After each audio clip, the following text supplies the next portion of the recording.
Okay, magandang araw po sa inyong lahat, magandang gabi, anumang oras na mapapanood po ninyo itong ating programa.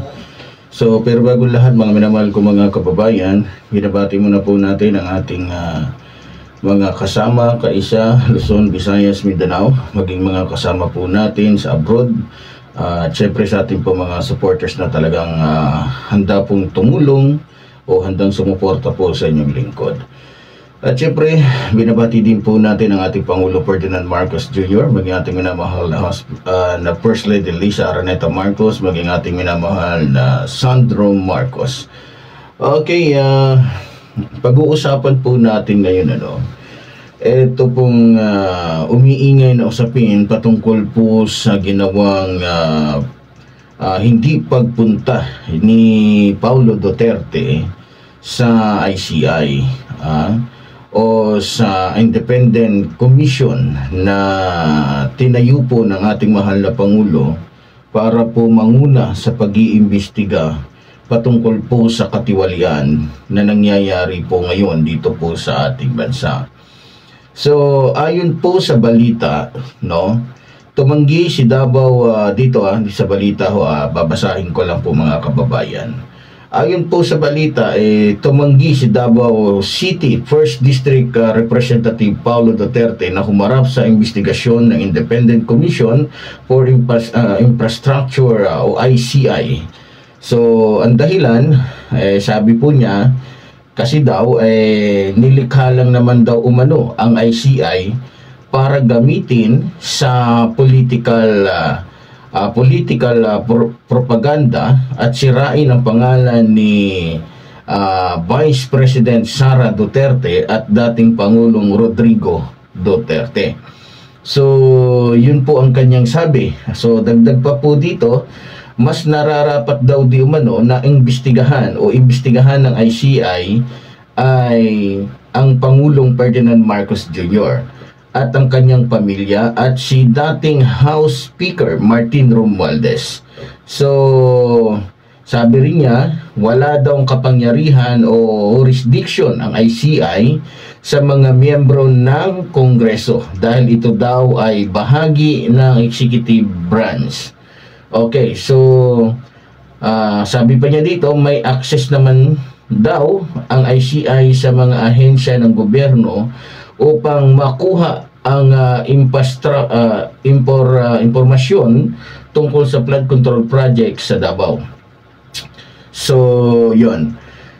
Okay, so balikan muna natin itong kanyang sinabi na nilikha daw ang ICI para daw gamitin sa political propaganda at sirain ang pangalan ng kanyang kapatid na si Sara Duterte, maging yung pangalan daw ng kanyang ama. So, ang tanong, mga minamahal ko mga kababayan, may sisirain pa ba sa mga Duterte, lalong-lalo na kay Rodrigo Roa Duterte, maging kay Sara Duterte? At ang unang tanong ko, ano bang kabutihan ang mayroon ang mga Duterte? At anong mabuting prinsipyo ang meron sila? Meron ba? Mukhang sa tingin ko, mga minamahal ko mga kababayan, mukhang wala Di ba? Mukhang wala. O para maintindihan ng ating mga kababayan at para mapatunayan din natin, kung maalala ninyo, mga minamahal ko mga kababayan, ang Pangulo pa si Rodrigo Roa Duterte. Ito magsimula tayo kay Rodrigo Roa Duterte. Kasi mukhang gustong palabasin kasi ni Paulo Duterte na tinayo ni Pangulong Ferdinand Marcos Jr. ang ICI para sirain lang sila. Kaya nga tanong ko, ano bang masisira pa sa kanila? Dati na silang sira Kahit nung panahon ng tatay niya, ng Pangulo yung tatay niya. O biro mo, yung tungkol doon sa Parmali. O, ilan ang naibulsa ni Rodrigo Roa Duterte? Mahigit kung di ako nagkakamali, 6.6 billion. Kasi ang nagastos doon sa mga tawag nito, mga binili nilang mga equipment, na kung saan ay ang ginamit nilang pera ay yung pondo ng DOH o Department of Health, umabot po yun ng 8.6 billion. Kasi yung halagang 27.72 Samantalang sa iba, ano lang, 16 o 17 na 50 lang. Oh, 'di ba? Yung nagkakahalaga ng 9,925 sa kanila, makita niyo pinalabas nila 1,720 daw. So laging may patong, ang laki ng patong. Kaya nga ang laki talaga ng pera ni Rodrigo Roa Duterte doon pa lang sa Parmali, na kung saan ang pinakilos niya doon ay si Michael Yang. So anong tawag doon? Panloloko, pagnanakaw, pandaraya, pang-aabuso. So, anong maganda dun? Kaya nga sabi ko, kung ang magiging rason ni Paulo Duterte ay kaya daw siya hindi aatin dahil yung itinayo daw na ICI ni Pangulong Ferdinand Marcos Jr. ay propaganda lamang para sirain si Sara Duterte, maging yung kanyang ama, maging siya, ay mukhang hindi naman yata, di ba? Mukhang palusot na lang mukhang halatang palusot na lamang ngayon, mga minamahal kong mga kababayan. 'Di ba? Pag-usapan natin, itong tungkol sa Duterte Mafia. Base dito, babasahin ko Lumutang ang Duterte Mafia na binuo ni Alice Goo, Michael Yang at dating Pangulong Rodrigo Duterte na nag-operate ng patago, at ang kanilang mga kriminal na sabuatan ay lantad sa mga publiko. Sino yun? Saan yun? Saan nangyari yun? Kung maalala ninyo, base dito, natuklasan ang mga escape tunnel sa Bamban Pogo compound na nasa likod lamang ng Municipal Hall. Si Alice Goo ay may mahalagang papel sa isa sa pinakamalaking illegal na operasyon ng Pogo. Kaya nga inalis yung Pogo Kaya nga pinalayas yung Pogo sa bansang ito. Dahil nagmistulang mafia o mistulang tahanan ng mafia ang bansang ito, na kung saan ay kasabwat dito si Michael Yang at si Alice Goo at iba pang mga Chinese drug lords. Yung pang malupit doon dahil mga Chinese drug lords ang kakampi niya, kasama niya, kasabwat niya. Naniniwala ako sa kaka-scroll ninyo ng cellphone, minsan na nadaan sa page niyan.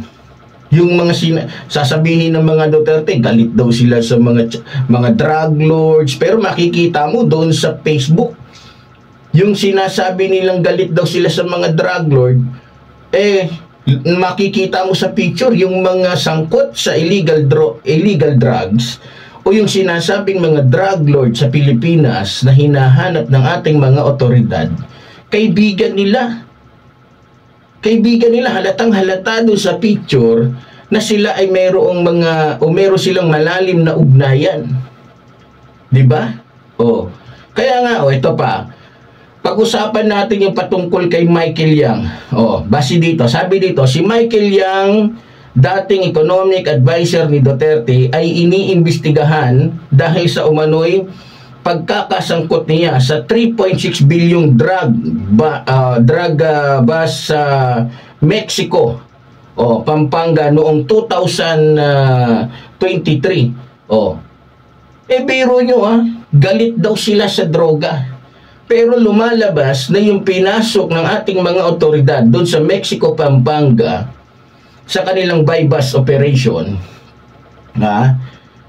o sa kanilang drug bus operation, natuklasan na kay Michael Yang yun. So paano mo masasabing galit si Duterte samantalang nakakapagtayo nga ng drugs laboratory itong si Michael Yang? Anong tawag dun? Panluloko, panggagago, pagtatraidor sa taong bayan. So anong magandang moral ni ni Duterte dun? Anong magandang ang kinaganda nun? Masasabi mo bang mabuting tao siya? Para sabihin ni Paulo Duterte na sinisira lamang. Kaya nga sabi ko, ano ang sisirain? Ano ang sisirain kay Duterte samantalang sirang-sira na nga siya 'Di ba?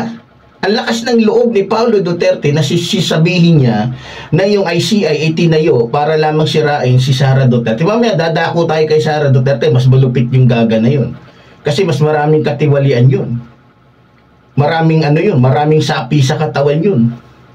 Maraming kabalbalan yun. Mas matindi pa sa ama niya yun.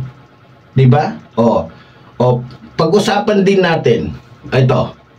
Kasi, parang ang gustong palabasin ni Paulo Duterte na sinisiraan lamang yung pagkatao nila. Isama na natin siya. No, parang gusto niyang palabasin na mabuti sila, mabait sila, magaling sila, totoo sila, pati sa kanilang mga pangako. So, speaking of pangako, ito, dito tayo. So, kung maalala ninyo, mga minamahal ko mga kababayan, si Rodrigo Roa Duterte, nung siya po ay tumakbo bilang Pangulo ng ating bansa, marami po siyang pinangako na pinaniwalaan po ng ating mga kababayan na napako. So doon pa lang sa kanyang mga pangako na hindi natupad, ano ang tawag sa kanya? Ha? Ano ang tawag sa kanya? May prinsipyo? Totoo? Ganun ba? Wala. Wala siyang prinsipyo, wala siyang paninindigan, at hindi siya totoo sa kanyang mga pangako. So yan ba ang may kredibilidad? Anong sisirain mo dun sa ginawa niyang yun? Isiraan na nga siya dun eh. Diba? O pag-usapan natin, halimbawa na lang, kasi para hindi tayo magmukhang dito. Nung tumakbo si Rodrigo Roa Duterte ng pagkapangulo, nabanggit niya at naipangako niya yung tungkol sa paglutas sa endo. Kasi, hindi ba nga kaya nga siya binoto ng mga Pilipino dahil nga sa nangako siya na tatanggalin niya na yung endo para yung mga trabahante sa mga pabrika o sa mga mall o etc. ay maging regular na. Ha? Natupad ba yon? Hindi. 'Di ba? Hindi natupad yon. Natapos na lang yung 6 years niya. Hindi niya na tupad yung pangako niya doon sa mga Pilipinong bumoto sa kanya, lalong-lalo na doon sa mga trabahante na umaasang magiging regular sila sa kanilang mga pinagtatrabahuang kumpanya. So ngayon, ano yung tawag doon? Maganda ba performance niya? Sinong sumira doon? Taong bayan ba? Siya mismo. Sinira niya ang pagkatao niya dahil sa pangako niya na hindi niya tinupad. Tama? Ito pa, may pinangako din siya doon sa mga trabahante o sa mga manggagawa sa buong Pilipinas. Isa din sa pinangako niya yung mataas na sahod para sa mga guro. Ano nangyari? Yung pulis, nataasan niya yung sweldo. Yung sundalo, nataasan niya ng sweldo. Pero yung mga guro, nataasan ba niya ng sweldo? Hindi. Nakatenga pa rin sila hanggang ngayon sa kanilang sweldo. Hindi tumaas ang sweldo nila. Yan ang katotohanan. Kaya nga, walang kaamor-amor yung mga teacher nung pumasok si Sara Duterte bilang kalihim ng DepEd Dahil naaalala nila yung pangako ng tatay niya. 'Di ba? Doon pa lang sa mga guro pag sinabi mong Rodrigo Roa Duterte, pangit na yung pakiramdam nila, iba na yung dating 'Di ba? Ito pa. Noong panahon ni Rodrigo Roa Duterte na siya ay tumakbo bilang Pangulo, kaya siya nanalo dahil pinangakuan niya hindi lamang yung mga trabahante, hindi lamang yung mga guro, pati yung mga magsasaka. Anong sabi niya? Kapag siya'y nanalo, bibigyan niya ng sariling lupa na mapagsasakahan yung mga magsasaka. Anong nangyari? Bumaon sila sa utang. Imbis na mabigyan sila ng lupa at matanggal yung kanilang pagkakautang, lumubog sila sa utang. Mas naging alipin sila. Naibigay ba ni Rodrigo Roa Duterte yung pangako niya doon sa mga magsasaka? Hindi. Tanging mahal na Pangulo natin ang nagbigay ng kasiyahan sa mga magsasaka. Maliban na inalis yung utang na 50 billion, binigyan pa sila ng sarili nilang mga titulo.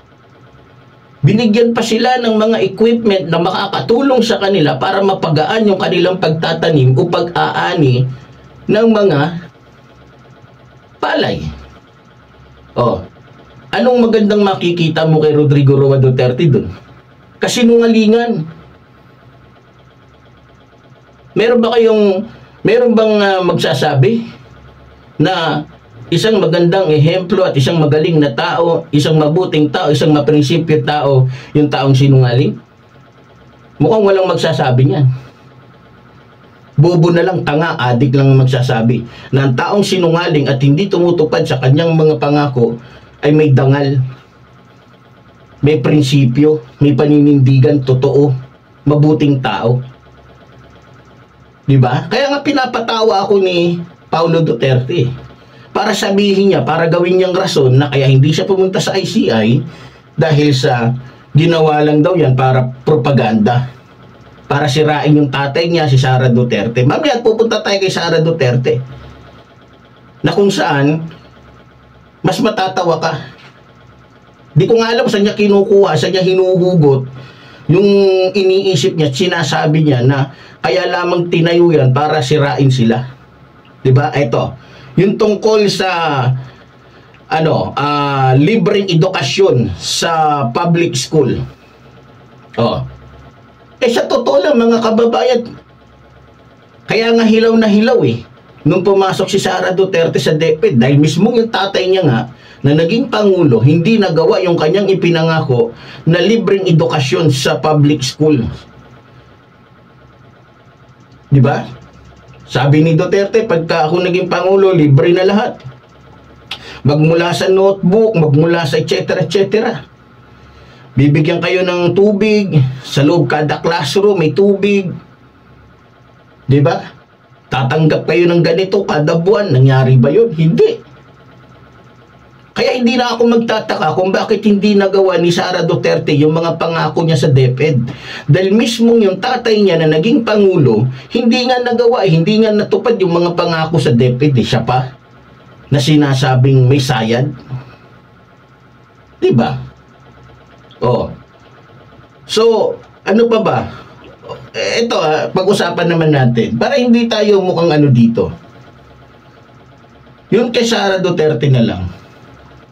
Ilan yung pinangako niyang itatayo niyang eskwelahan kapag siya ay naging kalihim at pag nabigyan siya ng sapat na pondo? Ilan yung pinangako niyang proyekto?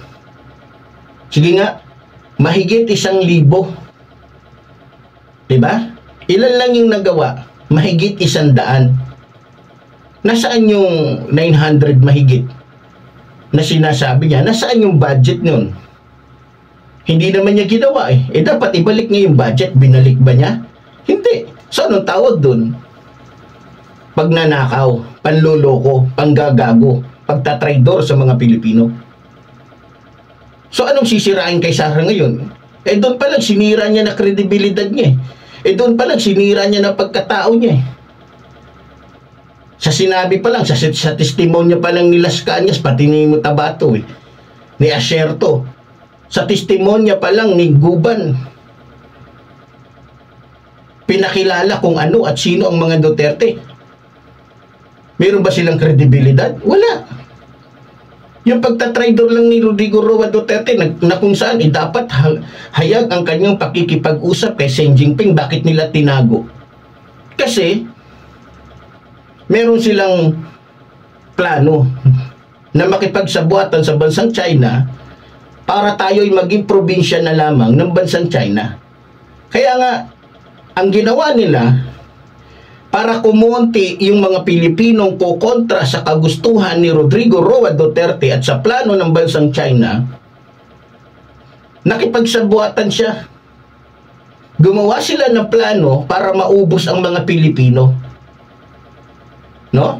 Gumawa sila ng plano. Kunyari, gagawa sila ng war on drugs. Tapos sinabayan ng pandemya. para habang pinapatay, inuubos yung mga Pilipino, nagkakakwarta naman sila, yumayaman sila, nagiging trilyonaryo sila, nagiging bilyonaryo sila, at yung mga ulupong, yung mga tao nila ay maging milyonaryo naman. Hindi natin may tatanggihan dahil mismo nung pagkatapos na inimbestigahan ng Quadcom, yung mga katiwalian na ginawa ni Rodrigo Roa Duterte, yung mga katiwalian na ginawa ni Sara Duterte, lumabas na wala silang kredibilidad. Lumabas na wala silang prinsipyo. Lumabas na mga traidor sila. Lumabas na mga magnanakaw sila. Lumabas na mga adik sila. Lumabas na mga ano sila. Walang kwentang tao. So, ano yung sinasabi? Saan hinugot ni Paulo Duterte yung sinasabi niyang ginawa lamang yung ICI ni Pangulong Ferdinand Marcos Jr.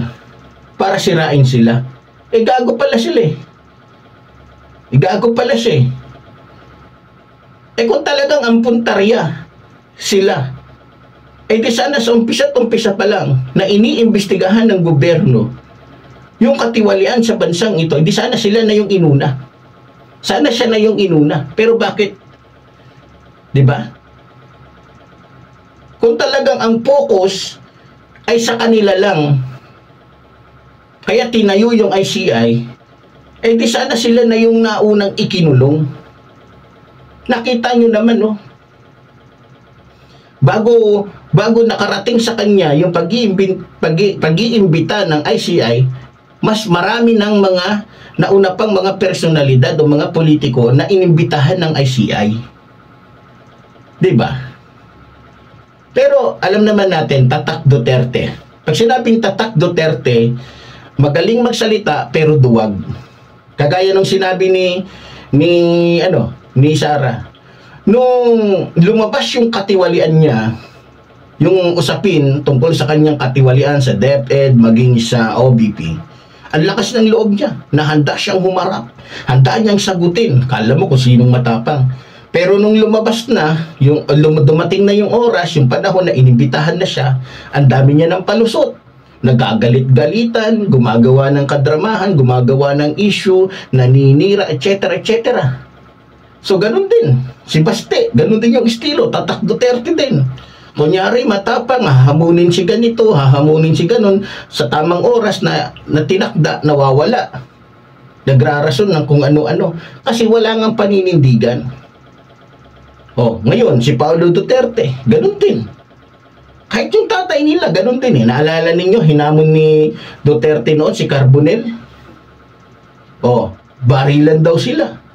Ngayon, nung si Carbonell ay nakikipagkita na dito kay Duterte, umatras. Ganon din si Baste, umatras. So, hindi na tayo magtataka. Tatak Duterte, walang isang salita, duwag. Ganyan sila. Kaya nga kung akong tatanungin, kinakahiya ako maging Bisaya Nakakahiya. Kung pwede ko lang palitan yung aking na mas gugustuhin ko maging Ilocano kaysa maging Bisaya. Di ba? Nakakahiya. Talagang nakakahiya, nakakasuka. Pero ganun pa man, naniniwala naman ako na ang kasalanan ni Pedro ay hindi naman kasalanan ni Juan. Kaya naniniwala pa rin ako na marami pa rin mga Bisaya ang may prinsipyo, may dignidad, may isang salita at totoo. Naniniwala naman ako.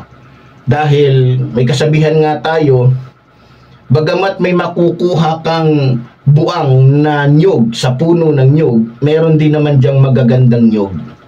Tama?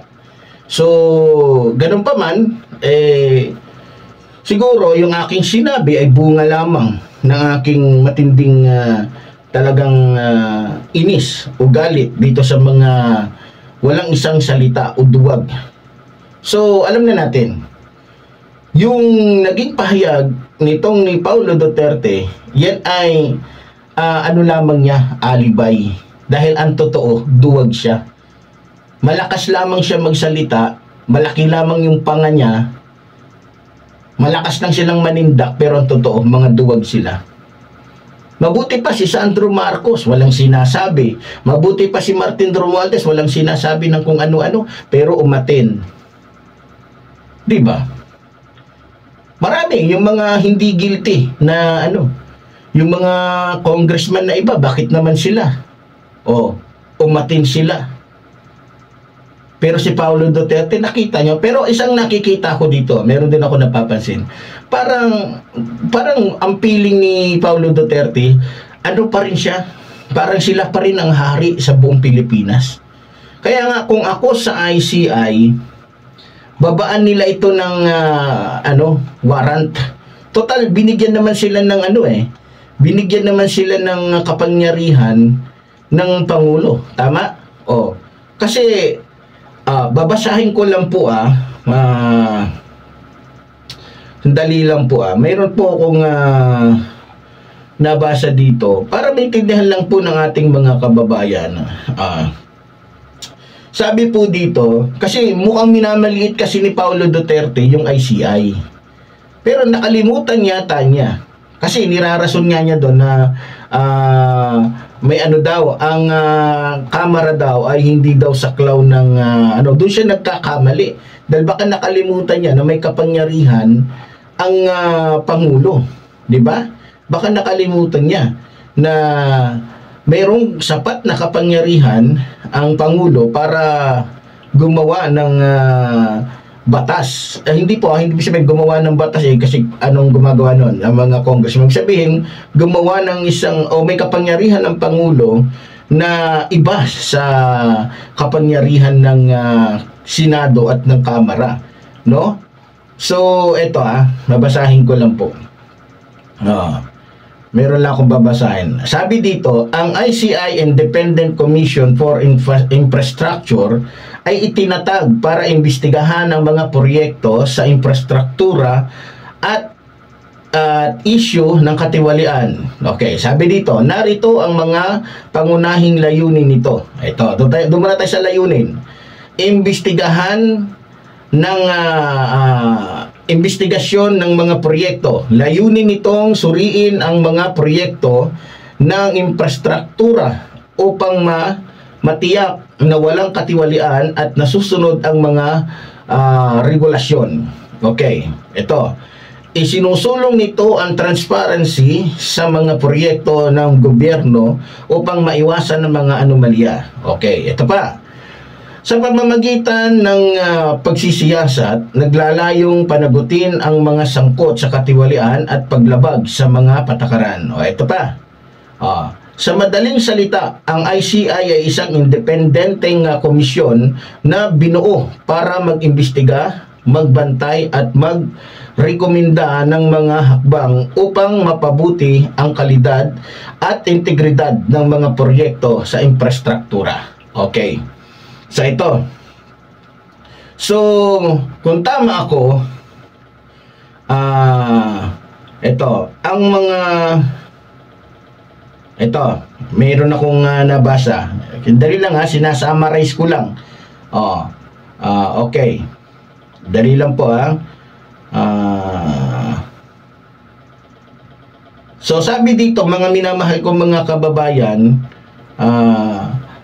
ang ICI ay may karapatan na magrekomenda ng pagsampa ng kaso sa mga kaukulang ahensya tulad ng Department of Justice o Ombudsman at iba pa.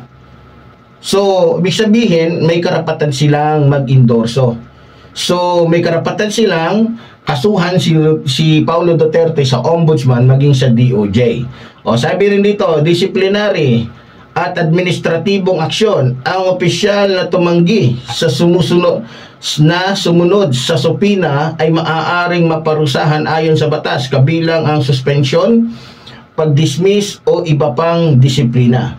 Legal na hakbang, maaaring mag-issue ang ICI ng warrant, ito matindi, warrant of arrest o hold departure order laban sa mga tumangging sumunod upang mapilit silang sumagot o magbigay ng impormasyon.